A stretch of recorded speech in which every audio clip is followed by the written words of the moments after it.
এই যে আমার পিছনে দেখতে পাচ্ছেন বন্ধুরা, আমেরিকা থেকে 200 কিলোমিটার দূরে এই ছোট্ট দ্বীপটি মাঝ সমুদ্রে, দেখতে খুবই সুন্দর।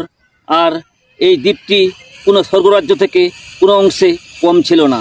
আর এই দ্বীপটির নাম হচ্ছে এফ স্টিন দ্বীপ। প্রায় 14 থেকে 18 বছর বয়সী মেয়েদেরকে এই দ্বীপে নিয়ে আসা হতো টাকার প্রলোভন দেখিয়ে, টাকার বিনিময়ে মেসাজের নাম করে। আর নিয়ে এসে এই মেয়েদের দ্বারা নোংরা কাজ করানো হতো এবং এর বিনিময়ে অনেক অনেক টাকা দেওয়া হতো। আর বেশি বেশি টাকার প্রলোভন দেখিয়ে পুরুষের দেহের চাহিদা মেটাতো।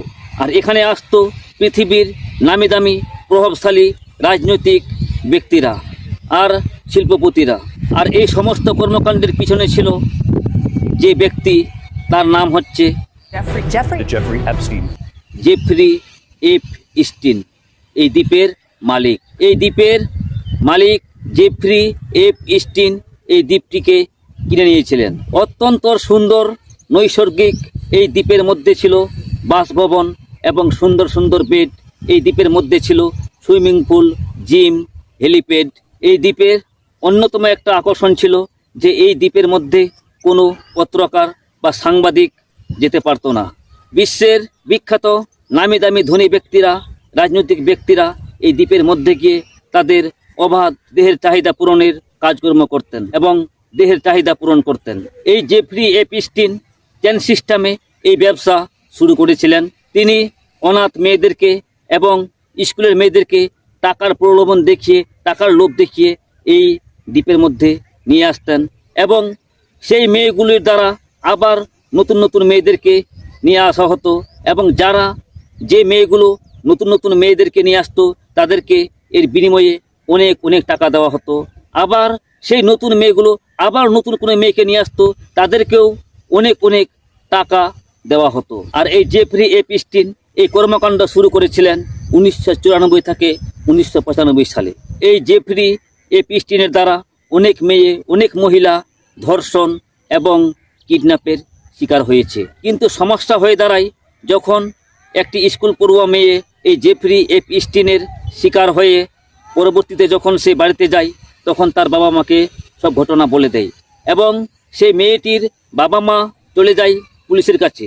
পুলিশের কাছে সব কিছু বিস্তারিত বলে এফআইআর করলে পুলিশ তখন এই ঘটনার তদন্ত করে এবং তদন্ত করে যেটা জানতে পারে, পুলিশের মাথা একেবারে পশ্চিম থেকে পূর্ব দিকে ঘুরে যায়। পুলিশ তখন ওই মেয়েটিকে জিজ্ঞেস করে যে ওখানে আরও কোনো মেয়ে ছিল কিনা। তখন ওই মেয়েটি 2 জন মহিলার নাম বলে। তখন পুলিশ সেই 2 জন মহিলাকে জিজ্ঞেস করলে ওরা আবার 2 জন মহিলার নাম বলে। পুলিশ সেই মহিলাদেরকে জিজ্ঞেস করলে আবার নাম বেরিয়ে আসে। এইভাবে 15 থেকে 20 জন মহিলার নাম সামনে চলে আসে এবং সাক্ষী হিসাবে, উইটনেস হিসাবে পুলিশ পেয়ে যায়। পুলিশ তখন এই জেফ্রি এফ স্টিনের বিরুদ্ধে মামলা শুরু করে দেয় এবং তৎক্ষণাৎ 2006 সালে আমেরিকার বিখ্যাত সংস্থা এফবিআইও এই তদন্ত শুরু করে দেয় এফ স্টিনের ঘটনার। পুলিশ তখন 2006 সালে এই জেফ্রি এফ স্টিনকে গ্রেপ্তার করে এবং শুরু হয় মামলা। এই জেফ্রি এফ স্টিনকে গ্রেপ্তার করার পর তার ওই দ্বীপের মধ্যে যতগুলি ভিডিও ফুটেজ, প্রায় 2000-এর উপর ভিডিও, 20 লক্ষেরও বেশি photo, document, email, pen drive, computer, সব কিছু পুলিশ নিজের হেফাজতে রাখে। সেই ডকুমেন্ট, ফটো, ভিডিও ফুটেজ সব কিছুকে নিয়ে বলা হয় জেফ্রি এফ স্টিন ফাইলস। যে ফাইলের মধ্যে উল্লেখ করা আছে কোন কোন দেশ থেকে কোন কোন ব্যক্তিরা, কোন কোন রাজনৈতিক ব্যক্তিরা এখানে আসতো এবং কারা কারা এখানে গিয়ে তাদের পার্টি দিত, তারা এনজয় করত, সব কিছু এই ফাইলের মধ্যে উল্লেখ করা আছে। কিন্তু যারা এর বিরুদ্ধে মামলা করেছিল তাদেরকে এই ফাইল সম্পর্কে, এই ভিডিও ফুটেজ সম্পর্কে কিছুই বলা হয়নি এবং কিছুই দেখানো হয়নি। জেফ্রি এফ স্টিন এমন একজন লোক ছিলেন, বিখ্যাত ধনী ব্যক্তি এবং পৃথিবীর সবথেকে বড় বড় প্রভাবশালী ব্যক্তিদের সঙ্গে তার সম্পর্ক ছিল। আর এই জেফ্রি এফ স্টিন এমন কিছু পাওয়ারফুল লোকের সঙ্গে ডিল করেছিলেন যার মাধ্যমে এই কেসটাকে ছোট আকারে দিয়ে যেন তার সাজা মাফ হয়ে যায় এবং পরবর্তীতে সেটাই হয়। সেই সিক্রেট ডিল করিয়ে দিয়েছিলেন আলেকজান্ডার অকাস্টা নামে এক ব্যক্তি।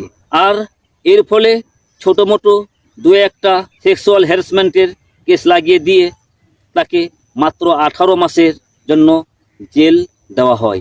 আর জেলের মধ্যে এমন ব্যবস্থা তিনি করেছিলেন যে তিনি দিনে জেলে যেতেন না, দিনে তার ব্যবসা সামলাতেন এবং অফিসে থাকতেন। রাত্রে শুধু ঘুমাবার সময় তিনি ওই জেলে যেতেন। এতটাই তিনি সুবিধা পেয়েছিলেন। সব থেকে অবাক করার বিষয়, সাজার মেয়াদ পূরণ হওয়ার 9 মাস আগেই এই জেফ্রি এপস্টিন তার ক্ষমতার বলে রেহাই পেয়ে যান। তিনি স্বচ্ছন্দে এখানে ওখানে বিলাসবহুল জীবনযাত্রা শুরু করে দেন। তার কাল হয়ে দাঁড়ায় একজন মহিলা সাংবাদিক, যার নাম জুলি নাইভ ব্রাউন। এই মহিলা সাংবাদিক দিনের পর দিন, বছরের পর বছর সম্পূর্ণ ঘটনার তদন্ত করে পুরো সিরিজের সাক্ষী স্বরূপ এবং কিভাবে সেই গোপন ডিল করে এই এপস্টিন রেহাই পেয়েছিল এবং সাজা থেকে বেঁচেছিল, সম্পূর্ণ ঘটনা, সম্পূর্ণ সিরিজ পাবলিকের মধ্যে প্রকাশ করে দেয়। এই জুলি নাইভ ব্রাউন তার এই সিরিজের নাম দিয়েছিলেন পারভার্সন জাস্টিস। তখন শুরু হয়ে যায় আবার গ্রেপ্তারি। পাবলিকের চাপে আবার এই এপস্টিনকে গ্রেপ্তার করতে বাধ্য হয় পুলিশ। এই জেফ্রি এপস্টিন 2018 সালে গ্রেপ্তার হওয়ার পর 2019 সালের 10ই আগস্ট আকস্মিকভাবে মৃত্যুবরণ করে তার কারাগারে। এবং তার মৃত্যুর কারণ হিসাবে দেখানো হয় যে তিনি নাকি তার বেডের সিট বেল্টের মাধ্যমে আত্মহত্যা করেছেন। কিন্তু ভাগ্যের পরিহাসে সেদিন জেলের সমস্ত সিসিটিভি ক্যামেরা বন্ধ ছিল এবং অকেজে ছিল। তাহলে এখানে মানুষ স্পষ্টভাবে ধরে নিয়েছে আমেরিকার সেই প্রভাবশালী ব্যক্তিরা যারা এই জেফ্রি এপস্টিনের সঙ্গে যুক্ত ছিল, তারাই এই জেফ্রি এপস্টিনকে হত্যা করেছে। তো বন্ধুরা, এরপর পালা আসে এই জেফ্রি এপস্টিনের সমস্ত ফাইল, ছবি, ভিডিও ফুটেজ এবং ইমেল সব কিছু যেন পাবলিকের সামনে প্রকাশ করা হয়।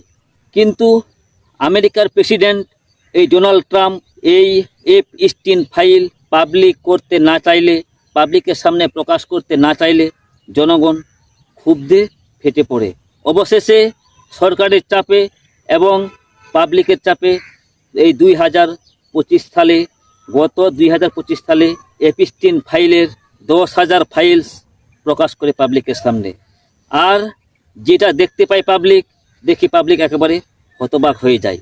এই জেফ্রি এপস্টিন এই লোকটির সঙ্গে পুরোপুরি কমপক্ষে 20 বছর ধরে সম্পর্ক রেখেছিল এই আমেরিকার প্রেসিডেন্ট ডোনাল্ড ট্রাম্প। এবং এখানে শুরু হয়ে যায় সারা বিশ্বে খেল, যেটা এখন সারা বিশ্বে এই জেফ্রি এপস্টিন ফাইল নিয়ে সমালোচনার ঝড় তুলে দিয়েছে। জেফ্রি এপস্টিন এবং এই ডোনাল্ড ট্রাম্প 20 বছর ধরে তাদের বন্ধুত্ব ছিল এবং একে অপরের বাড়িতে যাতায়াত হতো। তারা একে অপরের বাড়িতে থাকতেন, সময় কাটাতেন, গল্প করতেন। তাদের মধ্যে সপ্তাহে কমপক্ষে 3 দিন ফোনে আলাপ হতো। এই তো ছিল। আর এই জেফ্রি এপস্টিন এবং ডোনাল্ড ট্রাম্প মিলে মহিলাদেরকে যে রেপ করেছেন তারও প্রমাণ পাওয়া যায় এই জেফ্রি এপস্টিন ফাইলে। তো বন্ধুরা, এই জেফ্রি এপস্টিন ফাইলে আরও 10 লক্ষের উপর ডকুমেন্ট আপলোড করা হয়নি, যেটা সামনে আপলোড করা হবে।